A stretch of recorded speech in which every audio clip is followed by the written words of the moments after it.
This Copious prediction show for WWE SmackDown exclusive Elimination Chamber is brought to you by WrestleCrate.co.uk. To save 10% off your first WrestleCrate, use promo code DeadOnDave.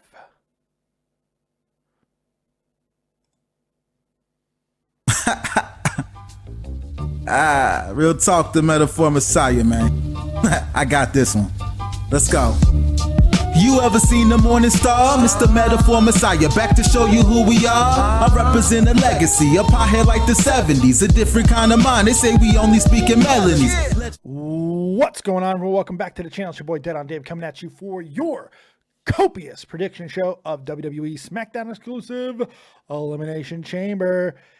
And I don't care.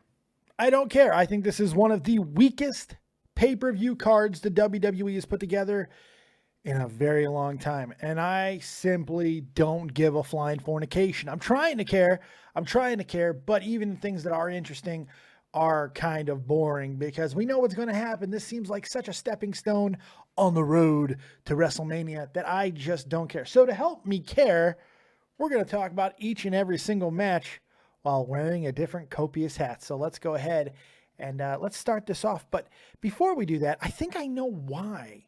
I think I figured out why this pay-per-view is just lacking in luster. And you know what? I know exactly what it is. I'll show you. You see, I have read its power level. And this pay-per-view's power level is under 9,000. That's all it is. That's what exactly it has to be. All right. So all kidding aside, all joking aside, and all Dragon Ball Z references aside, let's get in to this SmackDown Elimination Chamber prediction show. And let's start off with the first of 3 women's matches on this card. Let's start there, shall we? Alrighty. We begin with Mickie James versus the Irish Lass Kicker. Oh, I don't care. I don't give a peek of crap. Let me tell you that, guys. This match doesn't do a hell of a lot for me, mainly because it doesn't seem to make a lot of sense as far as booking goes. You got Becky Lynch, who is falling down the card like one of my wife's gallstones. And then you have Mickie, who's returning, who seems to need a victory, but really at the expense of Becky Lynch doesn't seem to make a lot of sense. But this is the SmackDown Women's Division after all. And why does anything need to make sense?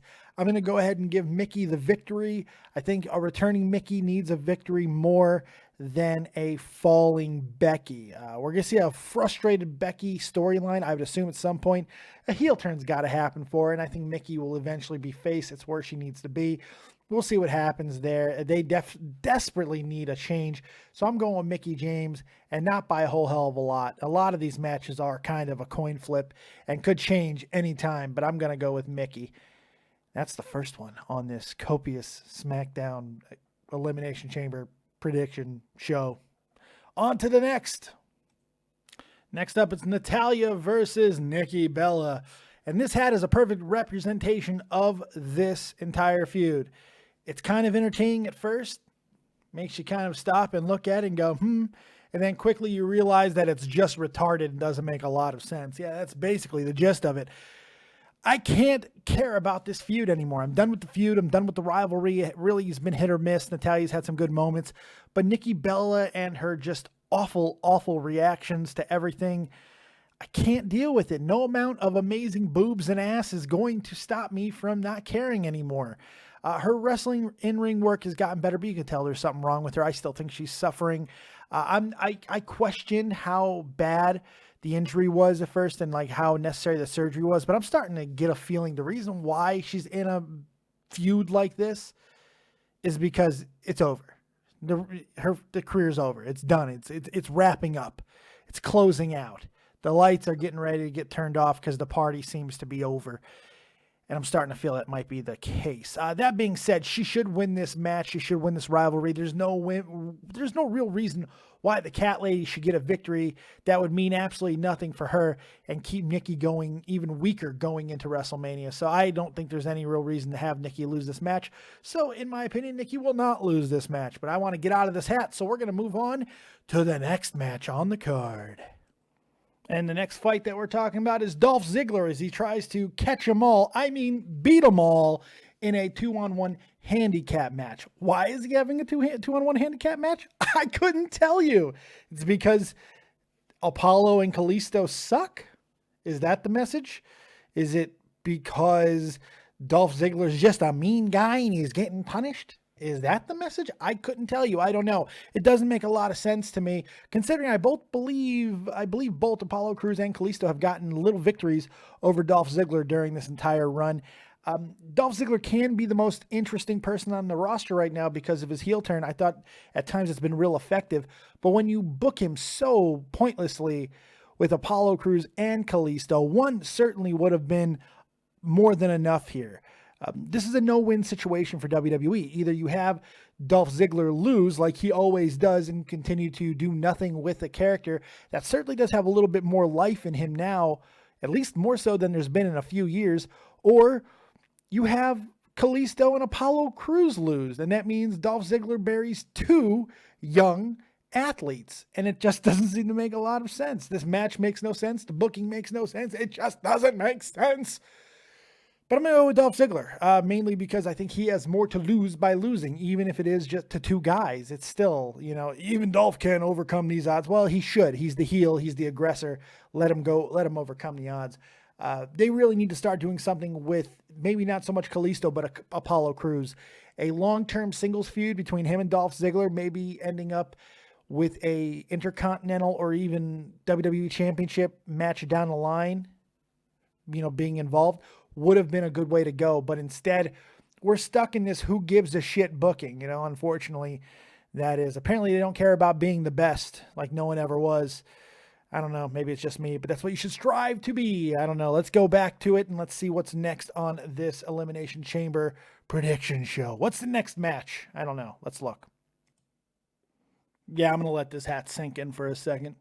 Well, you might ask yourself, what is the significance of this hat? Well, when a Funkadactyl is getting a SmackDown Women's title match, what else? Everyone get on board. It's gay conductor time. Choot choot. All right. In all seriousness, who cares? Who cares about this match?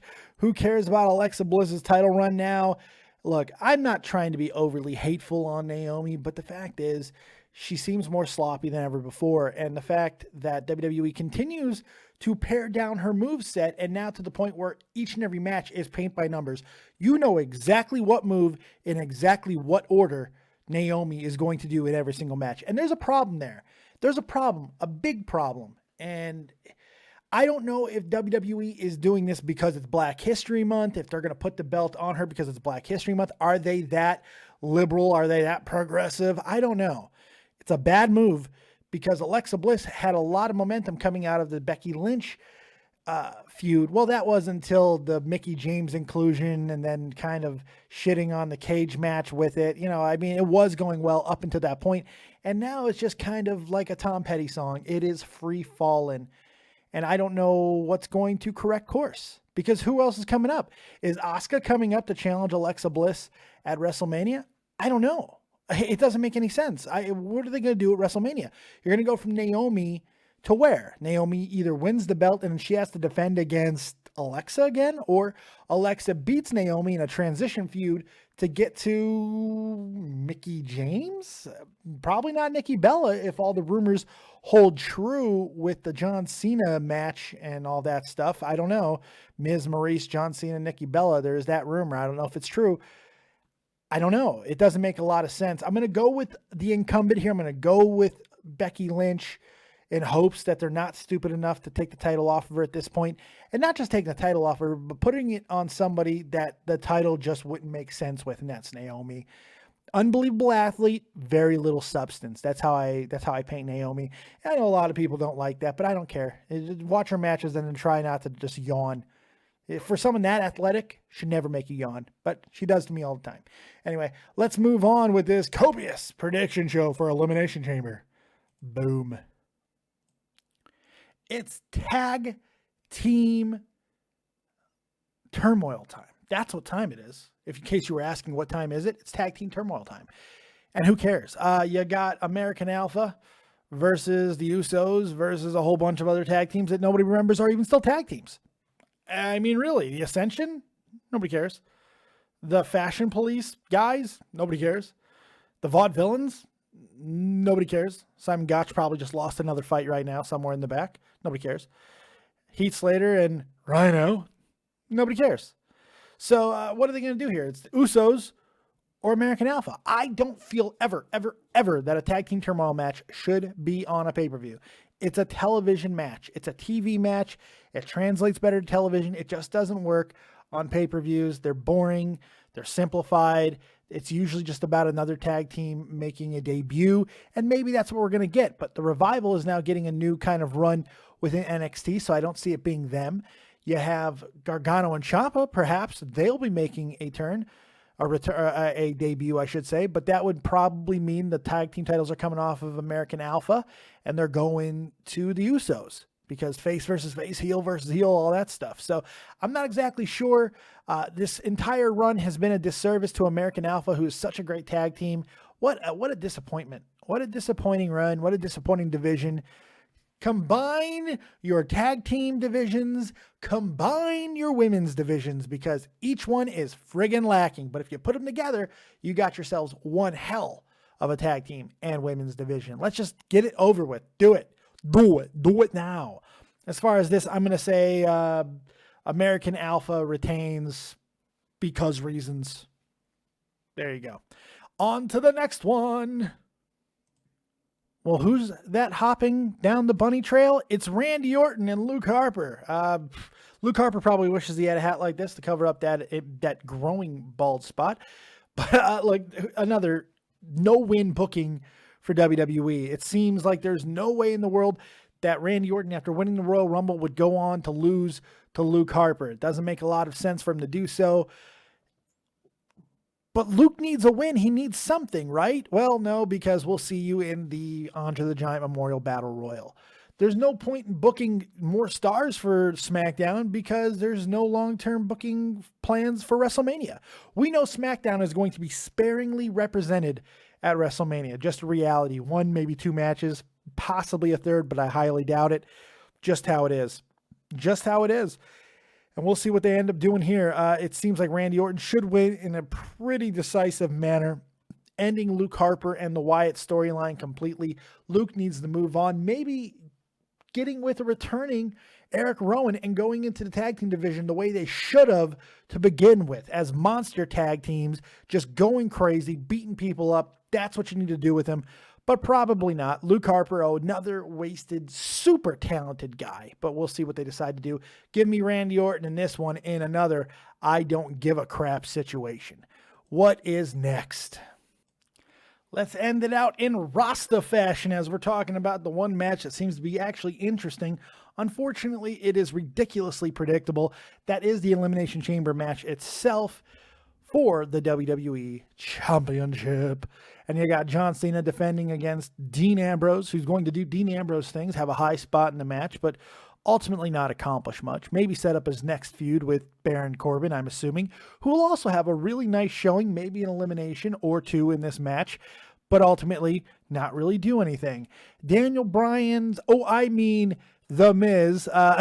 Look, I have a feeling that something will happen with The Miz during this match to set up something with Daniel Bryan in the future, whether it be Daniel Bryan having to get involved, not physically, but setting up something with John Cena. I'm assuming something like that's going to happen very soon. Maybe not in the Elimination Chamber, but that's the entire reason why The Miz is even here.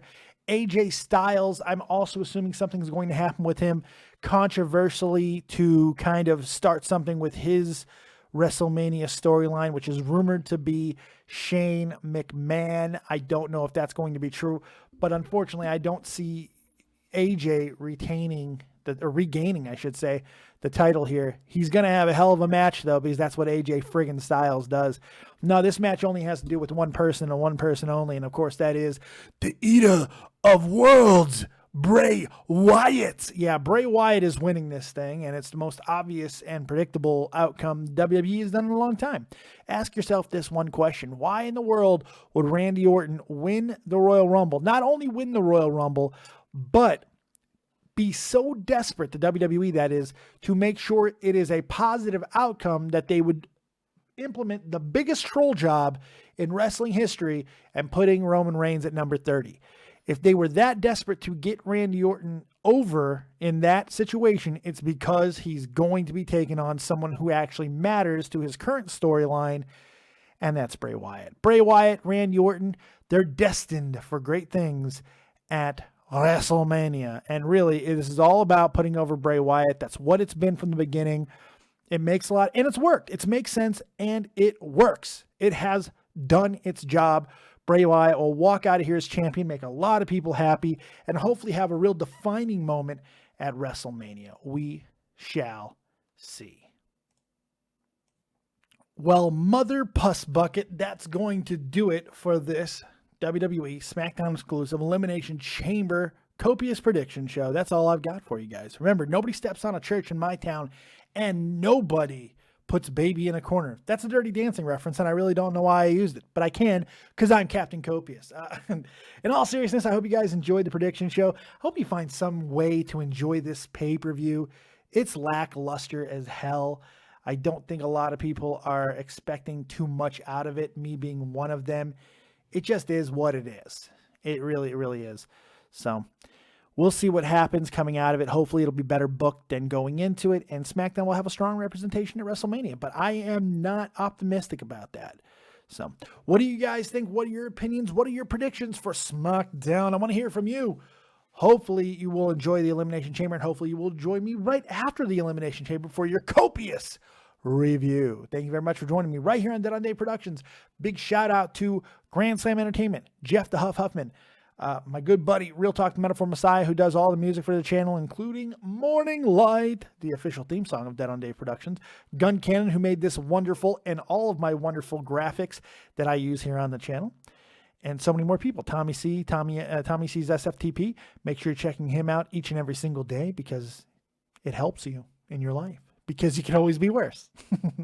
All right, thank you guys very much for joining me right here on Dead on Day Productions. Like, subscribe, and share. And as always, if you don't have talent, have talented friends. Keep it copious. And peace.